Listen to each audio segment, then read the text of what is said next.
Greetings. This is Dr. Della Welch.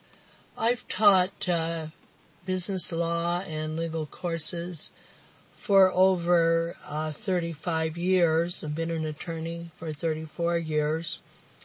And today's lecture is the introduction to criminal evidence.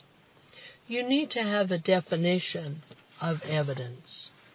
Evidence is the rules about witness testimony, writings, and objects, and other things, how they come into court or in administrative proceedings and are found admissible. We can't win our case unless we can get our evidence into the record. States have their own rules of evidence. You can find this in the California Code if you're in California, or in the Utah Code or whatever state you're in. And also there are federal courts which use federal rules of evidence. It is important to know that evidence must be material. Material means it must relate to the matter. An example would be in the area of comparative negligence, where we parcel out the negligence. It would be material that the other driver was driving on the wrong side of the road, or that he was excessively speeding, such as going 100 miles per hour in a 30-mile zone. Evidence must be relevant, R-E-L-E-V-A-N-T, meaning it's offered to prove or disprove a fact at issue, and has a tendency to prove or disprove a fact at issue. Direct evidence means it goes directly to an issue without any inference. Inference is I-N-F-E-R-E-N-C-E, and is communicated by someone with personal knowledge. Personal knowledge is very important, such as someone saying, I saw this man open this sack or this bag or whatever it was. Some evidence is limited in its admissibility. There's also circumstantial evidence, and this is where an inference is needed.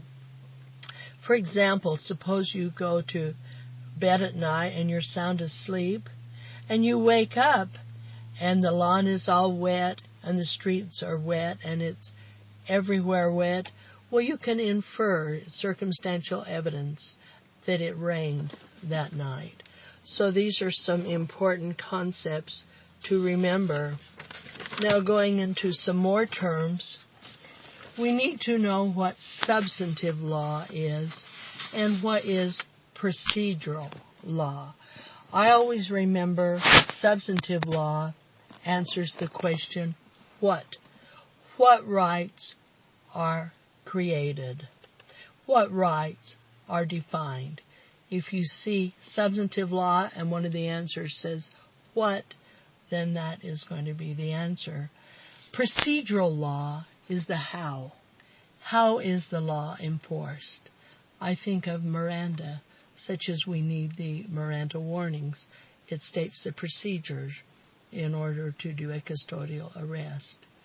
You need to know what mala, M-A-L-A, in se, and the difference between that and mala prohibita. Mala in se is evil in and of itself, like murder.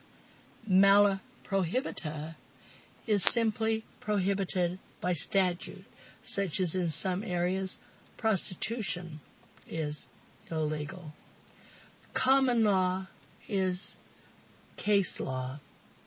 We get our system from England, and under the courts of Chaucery, there wasn't time for the king to develop every hearing that he wanted to go to, so he developed certain common principles, and that became our common law.